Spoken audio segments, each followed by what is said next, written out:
Dans notre monde contemporain caractérisé par l'individualisme exacerbé, la quête effrénée d'autonomie personnelle et la remise en question systématique des traditions, la sagesse de Confucius peut sembler anachronique, voire contraignante. Notre culture célèbre la rupture avec les cadres établis, valorise l'innovation perpétuelle et considère souvent le passé comme un fardeau dont il faut s'affranchir. La pensée confucéenne nous propose une vision radicalement différente. L'harmonie sociale et l'épanouissement individuel ne s'opposent pas, mais se nourrissent mutuellement. Le respect des traditions n'est pas soumission aveugle, mais transmission vivante. L'ordre n'est pas oppression, mais condition même de la liberté véritable.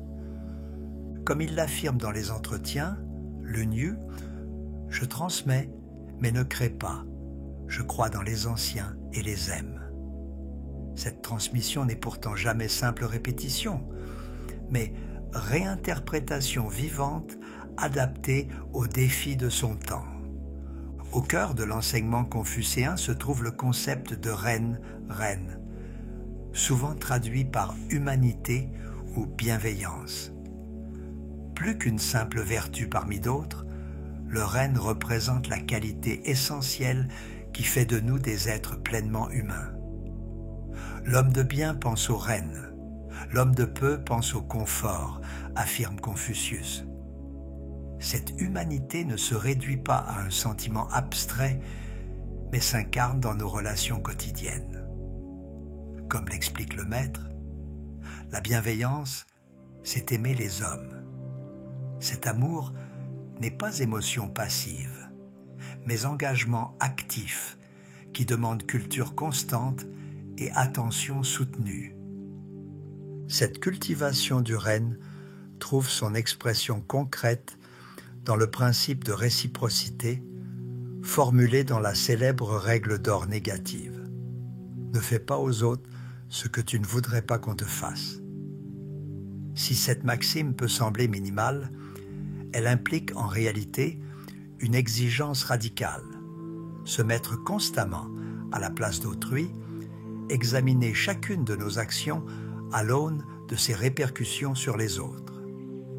La sagesse confucéenne nous rappelle que notre humanité ne se réalise pas dans l'affirmation isolée de notre moi, mais dans la qualité de nos relations et la conscience aiguë de notre interdépendance fondamentale. Contrairement aux idéologies égalitaristes modernes, Confucius reconnaît pleinement les hiérarchies sociales, mais les conçoit non comme des instruments de domination, mais comme des structures de responsabilité réciproque. Que le prince soit prince, le sujet sujet, le père père, le fils fils, affirme-t-il. Cette rectification des noms, Zhengming, signifie que chaque position sociale implique des devoirs spécifiques dont l'accomplissement conscient maintient l'harmonie collective. Le supérieur doit bienveillance et exemplarité, l'inférieur respect et loyauté critique, car la loyauté confucéenne n'est jamais obéissance aveugle, mais service éclairé du bien commun. Les 5 relations cardinales, Wulun, entre souverain et sujet, père et fils, mari et femme, aîné et cadet, ami et ami, constituent ainsi le tissu fondamental d'une société harmonieuse. Ce qui frappe dans cette conception, c'est son caractère organique. La famille n'est pas simplement une cellule privée, mais le microcosme de l'ordre social, l'apprentissage des vertus familiales préparant naturellement à l'exercice des responsabilités civiques. Comme l'affirme le grand apprentissage d'Axu, pour mettre de l'ordre dans l'État, il faut d'abord mettre de l'ordre dans sa famille. Pour mettre de l'ordre dans sa famille, il faut d'abord cultiver sa personne. Cette continuité entre perfectionnement individuel et harmonie sociale constitue peut-être l'aspect le plus profond de la sagesse confucéenne. Loin de l'opposition moderne entre intérêt personnel et bien commun, Confucius nous montre que la véritable réalisation de soi passe par l'inscription consciente dans un ordre relationnel plus vaste. Comme il l'affirme, pour établir l'ordre en soi-même, il faut d'abord cultiver le règne. Cette culture de l'humanité authentique est indissociable de la pratique assidue des rites Li, autre concept fondamental de la pensée confucéenne. Les rites, dans la vision de Confucius, ne sont pas simples conventions formelles ou cérémonies vides, mais expressions concrètes de l'ordre cosmique dans les relations humaines.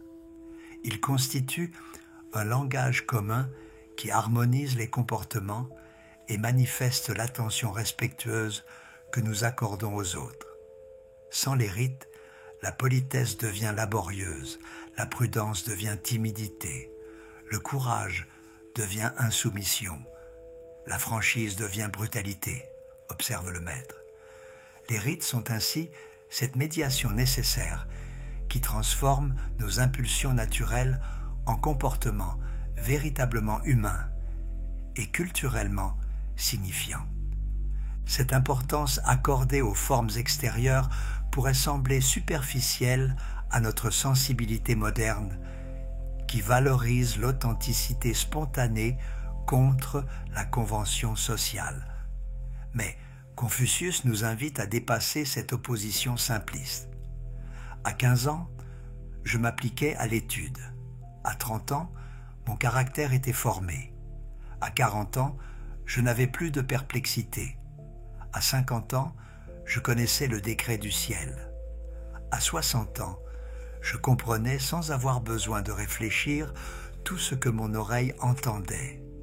À 70 ans, je suivais les désirs de mon cœur sans transgresser aucune règle. Ce parcours montre que l'intériorisation profonde des normes conduit paradoxalement à la liberté la plus authentique. Non pas la liberté comme affranchissement de toute contrainte, mais comme alignement harmonieux entre notre nature profonde et l'ordre moral. Cette sagesse s'exprime également dans la conception confucéenne de l'éducation. Loin d'être simple transmission de compétences techniques ou d'informations abstraites, l'éducation vise fondamentalement la formation du caractère et la culture de l'humanité. Apprendre sans réfléchir est vain. Réfléchir sans apprendre est dangereux, nous rappelle le maître. Cette vision intégrative unit acquisition des connaissances, réflexion critique et transformation morale dans un processus continu de perfectionnement. L'idéal du Junzi, l'homme de bien ou personne noble, n'est pas l'érudit détaché du monde, mais l'individu qui incarne dans chaque aspect de sa vie l'harmonie entre savoir et action, forme et contenu, tradition et innovation. Contrairement à certaines interprétations réductrices, la sagesse confucéenne ne prône pas le conformisme social ou l'obéissance passive à l'autorité. Le concept fondamental de yi, justice, droiture, implique précisément la capacité de discernement moral autonome. L'homme de bien comprend ce qui est juste. L'homme de peu comprend ce qui est profitable, affirme Confucius. Cette distinction entre justice et profit immédiat nous rappelle que l'éthique confucéenne exige souvent de résister aux pressions sociales et de sacrifier l'intérêt personnel pour défendre des principes supérieurs. Le mandarin confucéen idéal est celui qui sait, quand nécessaire, démissionner 3 fois plutôt que de servir un souverain injuste. Cette exigence de rectitude morale s'applique d'abord aux dirigeants eux-mêmes, comme l'illustre le concept central de vertu. Gouverner, c'est rectifier, affirme Confucius. Le bon gouvernement ne repose pas principalement sur les lois coercitives ou la force, mais sur l'exemplarité morale des dirigeants. Si vous-même êtes droit, on vous suivra sans ordre. Si vous n'êtes pas droit, on ne vous obéira pas, même si vous ordonnez. Cette conception de l'autorité comme rayonnement moral, plutôt que domination, constitue peut-être la critique la plus profonde des systèmes autoritaires qui ont parfois instrumentalisé la tradition confucéenne. La sagesse politique de Confucius se manifeste particulièrement dans sa vision de l'harmonie sociale. Contrairement à l'uniformité imposée, l'harmonie confucéenne, HE, intègre les différences dans une totalité organique comme dans une composition musicale où diverses notes contribuent à la beauté de l'ensemble. L'homme noble recherche l'harmonie mais non la conformité. L'homme vulgaire recherche la conformité mais non l'harmonie, observe le maître. Cette conception reconnaît pleinement les distinctions sociales et la diversité des talents, mais les oriente vers le bien commun par la culture partagée des vertus fondamentales. L'importance accordée à l'étude des classiques Jing dans la tradition confucéenne reflète cette vision de la culture comme médiation entre passé et présent, individu et communauté. Loin d'être simple accumulation d'érudition, l'étude authentique transforme notre perception et notre caractère en nous faisant participer à une sagesse collective raffinée par les générations. En revoyant ce qu'on a appris, on acquiert de nouvelles connaissances, affirme Confucius, suggérant que la tradition n'est pas un dépôt inerte, mais une source vivante de renouvellement. Cette attitude de révérence créative envers l'héritage culturel offre une alternative précieuse tant au conservatisme rigide qu'au progressisme amnésique de notre époque. La sagesse confucéenne s'exprime également dans une vision équilibrée de la nature humaine. Sans partager l'optimisme naïf qui voit l'homme comme naturellement bon, ni le pessimisme qui le considère comme irrémédiablement corrompu, Confucius affirme notre perfectibilité fondamentale. Par nature, les hommes sont proches, par pratique, ils s'éloignent les uns des autres. Cette conception reconnaît nos différences de caractère et de talent. Il y a ceux qui naissent en sachant, ceux qui apprennent facilement, ceux qui apprennent difficilement et ceux qui meurent sans avoir appris, tout en maintenant que la voie de l'humanité authentique est accessible à tous par l'effort moral et l'éducation appropriée. Cette vision de la perfectibilité humaine s'exprime dans la pratique constante de l'autocultivation, Xiushen. Chaque jour, je m'examine sur 3 points, affirme Confucius, illustrant cette discipline d'autoréflexion qui transforme progressivement notre caractère. Plutôt que les grands gestes héroïques ou les conversions soudaines, la sagesse confucéenne valorise la persévérance quotidienne dans les petites choses. Le chemin de 1000 lieues commence par un pas. Cette patience dans l'effort moral, cette attention aux détails ordinaires de la vie constitue peut-être l'antidote le plus puissant à notre culture de l'immédiateté et du spectaculaire. L'humilité occupe une place centrale dans cette éthique de l'autocultivation. Quand vous voyez un homme sage, efforcez-vous de l'égaler. Quand vous voyez un homme sans sagesse, examinez-vous vous-même, conseille le maître. Cette humilité n'est pas dépréciation de soi, mais lucidité sur nos limites et ouverture constante à l'apprentissage. Confucius lui-même incarnait cette attitude. Je ne suis pas né en sachant, j'aime l'ancien et m'y applique avec diligence. Cette reconnaissance de notre incomplétude fondamentale contraste vivement avec le narcissisme contemporain et les illusions d'autosuffisance qu'il engendre. La modération constitue une autre dimension essentielle de la sagesse confucéenne, exprimée dans le concept central de Zhongyang, souvent traduit par « juste milieu » ou « voie médiane ». L'homme noble se tient au centre et ne penche ni d'un côté ni de l'autre, affirme le maître. Cette modération n'est pas compromis mou ou médiocrité, mais équilibre dynamique qui intègre les extrêmes dans une synthèse supérieure. Elle s'applique à tous les aspects de la vie, de l'expression des émotions à la consommation matérielle, de l'exercice de l'autorité à la poursuite du savoir.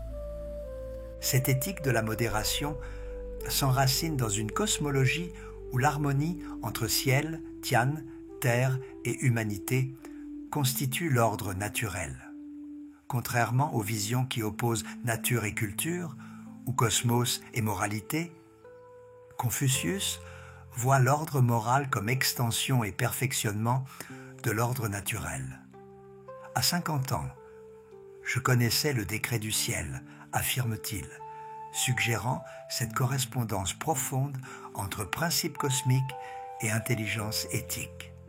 Cette vision intégrative offre une alternative précieuse tant aux spiritualités désincarnées qu'au matérialisme réducteur de notre époque. La conception confucéenne de la temporalité mérite également notre attention. Loin de la fascination moderne pour l'innovation perpétuelle ou de la nostalgie passive pour un âge d'or perdu, Confucius nous propose une relation créative avec le passé. « Je transmets sans créer », affirme-t-il. Mais cette transmission implique toujours interprétation vivante et application renouvelée aux défis du présent. L'étude des classiques n'est pas culte des reliques, mais dialogue avec une sagesse intemporelle qui éclaire notre condition actuelle. Cette conscience de s'inscrire dans une continuité culturelle qui nous dépasse offre un remède puissant à l'amnésie collective et à l'anxiété existentielle qu'elle engendre. L'attitude de Confucius face à la transcendance révèle une autre dimension de sa sagesse. Sans élaborer de théologie systématique ou de métaphysique spéculative, il maintient un respect profond pour les réalités qui dépassent notre compréhension immédiate. Respecter les esprits et les dieux, mais se tenir à distance d'eux, conseille-t-il, manifestant cette combinaison rare de révérence authentique et de sobriété pratique. Lorsqu'un disciple l'interroge sur la mort, il répond « Si l'on ne connaît pas encore la vie, comment connaîtrait-on la mort ?» Cette concentration sur les réalités accessibles à notre expérience, sans négation ni affirmation dogmatique de ce qui la transcende, offre un modèle d'intégrité intellectuelle particulièrement précieux dans nos débats contemporains. La conception confucéenne de la piété filiale, Xiao, mérite une attention particulière tant elle peut sembler étrangère à notre culture individualiste. Loin d'être simple obéissance aux parents ou culte des ancêtres, le Xiao implique une reconnaissance profonde de notre dette existentielle envers ceux qui nous ont donné la vie et élevés. Notre corps, notre peau et nos cheveux nous viennent de nos parents. Nous n'osons pas les endommager, affirme le Xiaojing, classique de la piété filiale. Cette conscience d'être fondamentalement redevable, de ne pas nous être créés nous-mêmes, constitue peut-être l'antidote le plus puissant à l'illusion d'autonomie absolue qui hante notre modernité. La sagesse confucéenne s'exprime également dans sa vision de l'amitié, considérée comme relation éthique fondamentale. Pour l'homme de bien, l'amitié est la plus belle des vertus, affirme Confucius. Cette valorisation peut surprendre dans une pensée souvent associée aux hiérarchies familiales et sociales. Mais l'amitié confucéenne se distingue précisément par son caractère librement choisi et mutuellement édifiant. Avoir des amis qui viennent de loin, n'est-ce pas une joie? Cette relation permet une forme d'égalité et de sincérité difficilement réalisable dans les rapports hiérarchiques, tout en contribuant essentiellement à notre perfectionnement moral. Fidèle avec ses amis, on cultive sa bienveillance. La conception confucéenne du langage révèle une autre dimension de sa sagesse. Quand les mots perdent leur sens, le peuple perd sa liberté, affirme-t-il, soulignant le lien profond entre intégrité du langage et ordre social. La rectification des noms, Zhengming, n'est pas simple convention terminologique, mais rétablissement de la correspondance entre les mots et les réalités qu'ils désignent. Cette attention à la précision linguistique, cette méfiance envers la rhétorique vide ou manipulatrice, cette conviction que les mots engagent notre responsabilité, constitue peut-être la critique la plus radicale de la dévaluation contemporaine du langage sous la pression combinée du marketing, de la propagande et de l'hyper-réalité médiatique. La pensée confucéenne sur la richesse matérielle manifeste également sa sagesse équilibrée. Sans glorifier la pauvreté comme vertu spirituelle ni célébrer la richesse comme signe d'élection, Confucius affirme « Les richesses et les honneurs sont ce que les hommes désirent. Mais si on ne peut les obtenir par la voie droite, on ne doit pas s'y attacher. » Cette perspective reconnaît la légitimité des aspirations matérielles tout en les subordonnant aux exigences morales. La prospérité devient problématique non en elle-même, mais lorsqu'elle est mal acquise ou inégalement répartie.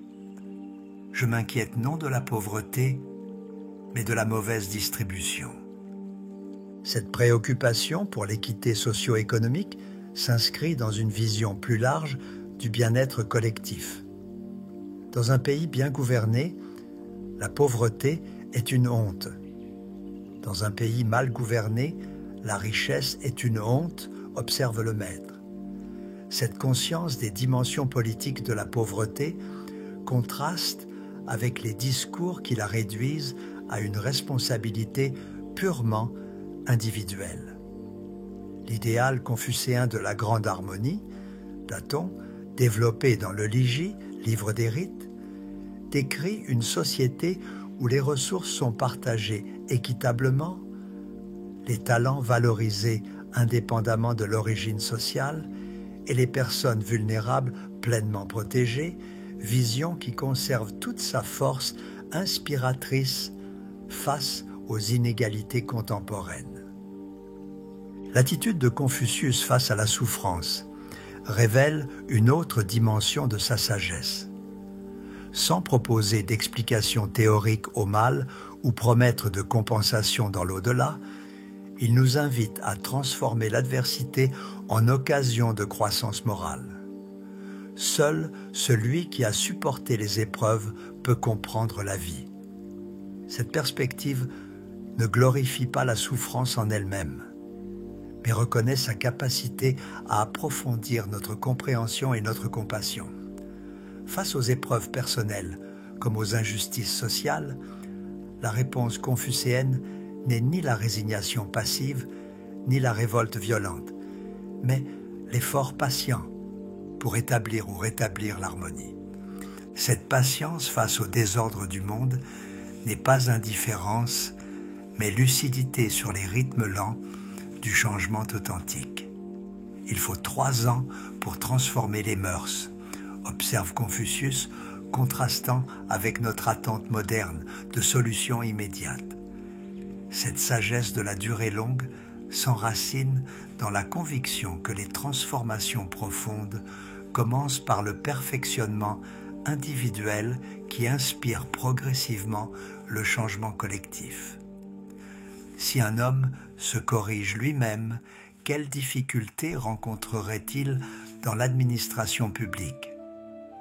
Cette confiance dans le pouvoir de l'exemple personnel constitue peut-être l'antidote le plus puissant au cynisme politique contemporain.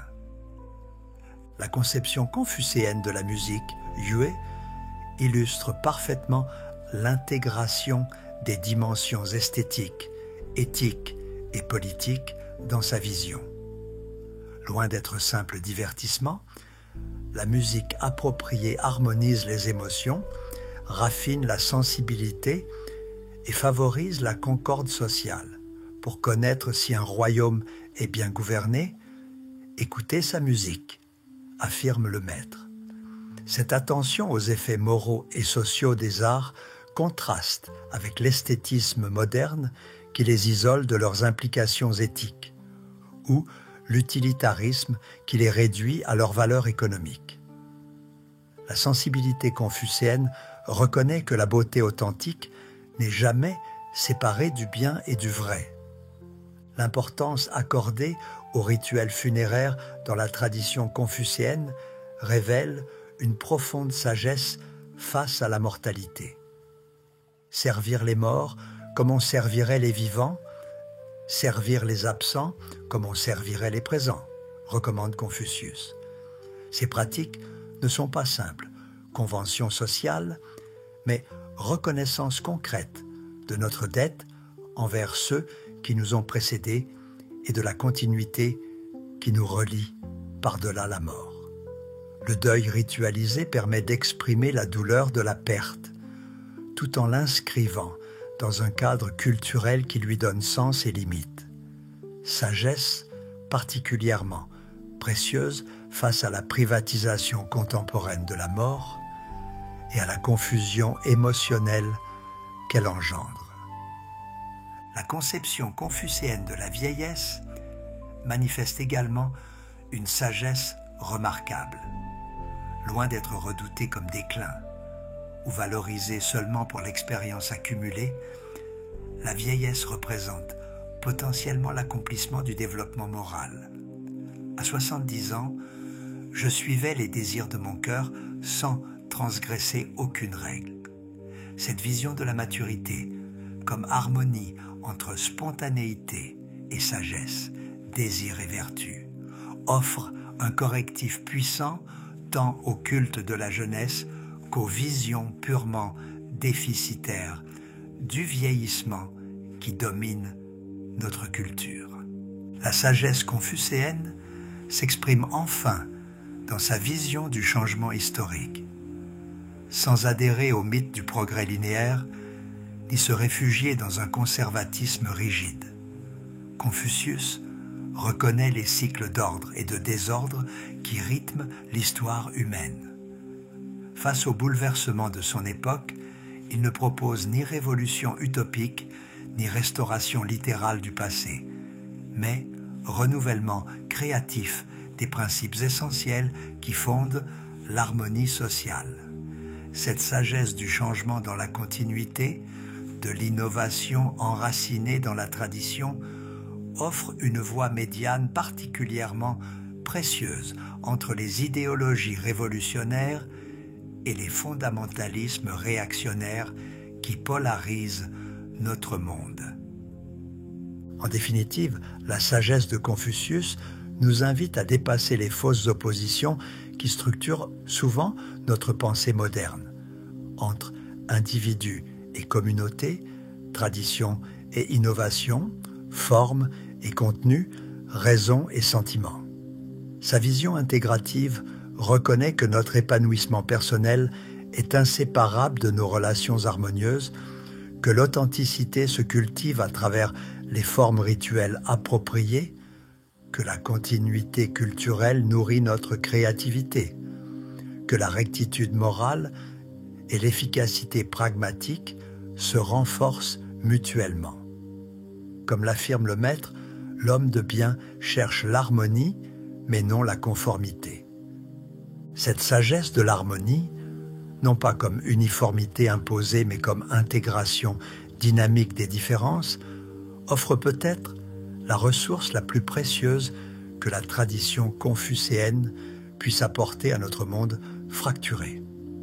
Face à la fragmentation culturelle, à l'atomisation sociale et à la polarisation politique de notre époque, l'idéal du Junzi, cette personne noble qui cultive inlassablement son humanité et rayonne naturellement d'une intégrité tranquille, garde toute sa force inspiratrice, non pas comme modèle à reproduire mécaniquement, mais comme invitation permanente à cette autocultivation patiente qui transforme la personne pour transformer le monde.